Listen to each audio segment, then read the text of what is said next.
प्रिय विद्यार्थियों, आज हम राजस्थान में मुस्लिम सत्ता के विस्तार के संदर्भ में रणथंभौर पर अलाउद्दीन खिलजी के अधिकार के विषय में पढ़ेंगे। रणथंभौर का दुर्ग सैनिक दृष्टि से राजस्थान के दुर्गों में सर्वाधिक महत्वपूर्ण समझा जाता है। यह राजस्थान के दक्षिण पूर्वी भाग में सवाई माधोपुर से लगभग 12-13 किलोमीटर की दूरी पर स्थित है। चूँकि दिल्ली से यह 360 किलोमीटर की दूरी पर है, इसीलिए अमीर खुसरो ने लिखा है कि रणथंभौर का दुर्ग दिल्ली से काफ़ी दूर है। अरावली पर्वत श्रेणियों की मध्य में सुदृढ़ता से बने होने के कारण युद्ध की दृष्टि से यह दुर्ग अत्यधिक महत्व का है। यह दुर्ग प्राकृतिक गहरी खाई से भी घिरा हुआ है और इसकी बनावट ने इसे और भी अजेय बना दिया है। अतः राजपूतों की शक्ति को समाप्त करने के लिए तुर्क सुल्तानों के लिए इस दुर्ग को जीतना आवश्यक था। रणथंभौर पर चौहान शासकों का अधिकार था।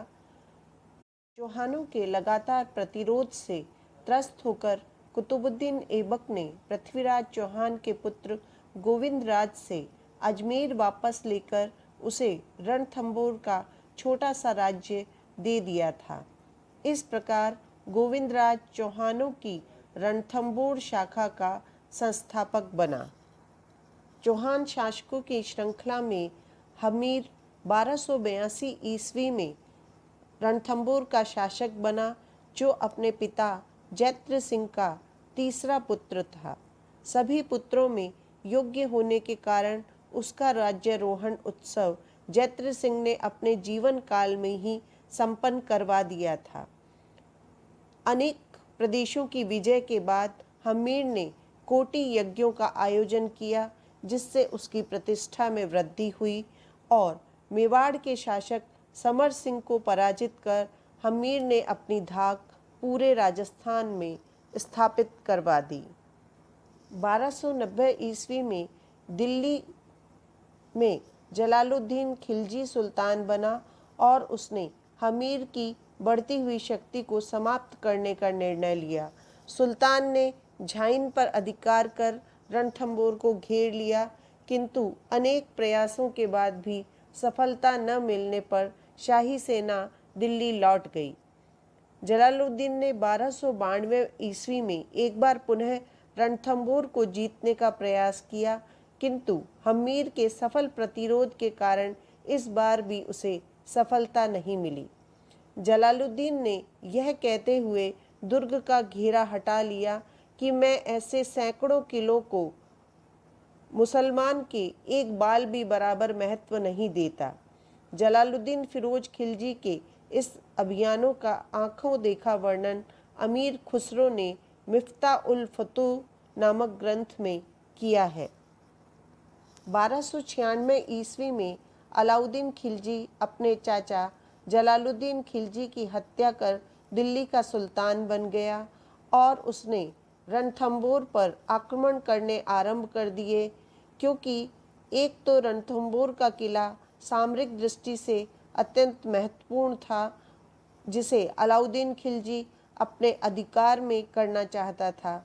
दूसरे, रणथंभौर दिल्ली के काफ़ी निकट था और यहाँ चौहानों की बढ़ती हुई शक्ति को अलाउद्दीन खिलजी किसी भी स्थिति में सहन करने के लिए तैयार नहीं था।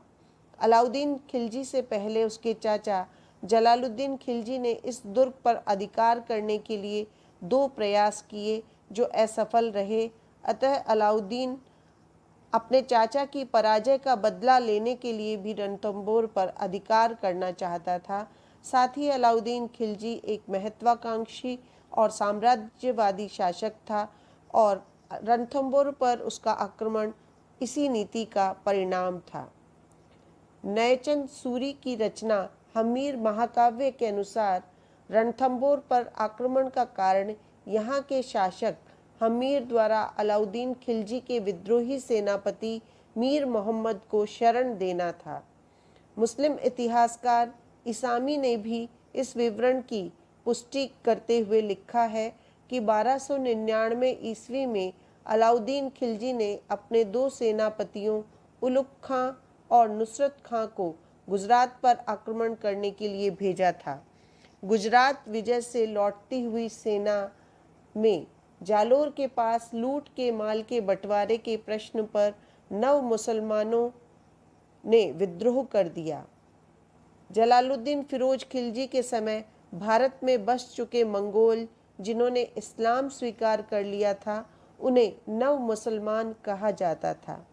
यद्यपि विद्रोहियों का बर्बरता के साथ दमन कर दिया गया, किंतु उनमें से मोहम्मद शाह और उसका भाई कहब्रू भागकर रणथंभौर के शासक हमीर के पास पहुंच गए। हमीर ने न केवल उन्हें शरण दी, अपितु मोहम्मद शाह को जगाना की जागीर भी दी। चंद्रशेखर की रचना हमीर हट के अनुसार अलाउद्दीन खिलजी की एक मराठा बेगम से मीर मोहम्मद शाह को प्रेम हो गया था और उन दोनों ने मिलकर अलाउद्दीन खिलजी को समाप्त करने का एक षड्यंत्र भी रचा। अलाउद्दीन खिलजी ने इन विद्रोहियों को सौंप देने की मांग की और किंतु हमीर ने इस मांग को ठुकरा दिया। अतः अलाउद्दीन खिलजी ने रणथंभौर पर आक्रमण करना तय किया। 1299 ईस्वी के अंत में अलाउद्दीन खिलजी ने उलुग खां, अल्प खां और नुसरत खां के नेतृत्व में एक सेना रणथंभौर पर आक्रमण करने हेतु भेजी। इस सेना ने रणथंभौर की कुंजी झाइन पर अधिकार कर लिया।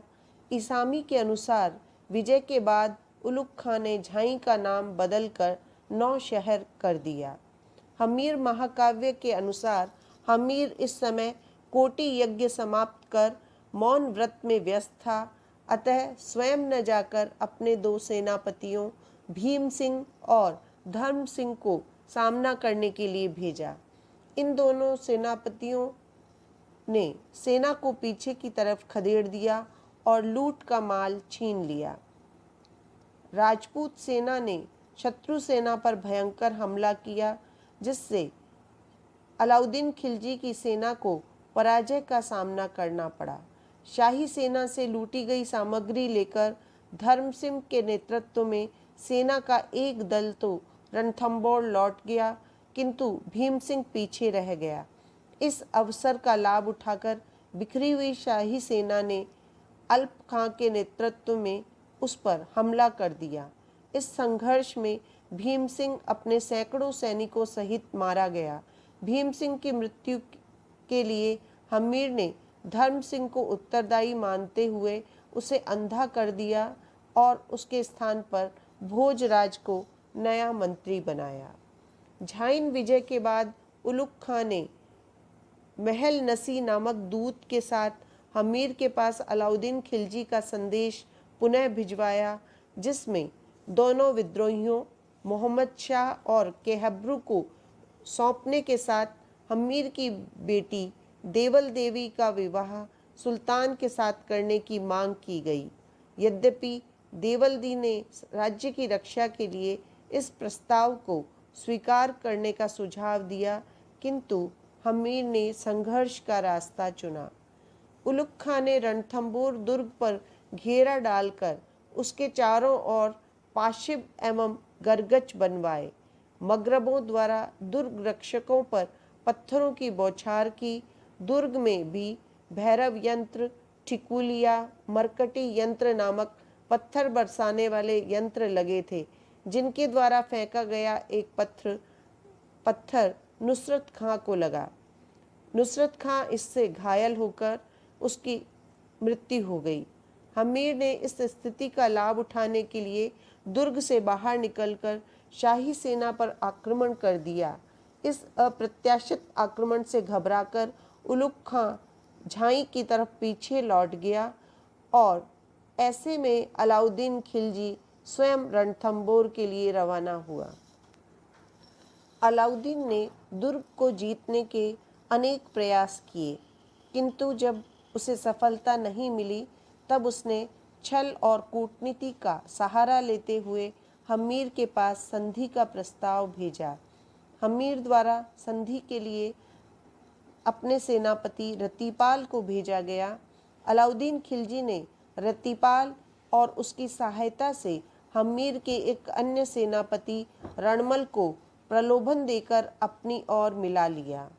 अलाउद्दीन ने हमीर के एक अधिकारी को अपनी तरफ मिलाकर दुर्ग में स्थित खाद्य सामग्री को दूषित करवा दिया, जिससे खाद्यान्न सामग्री का भयंकर संकट पैदा हो गया। अमीर खुसरो ने इस संबंध में लिखा है कि सोने के दानों के बदले में चावल का एक दाना भी नसीब नहीं हो पा रहा था।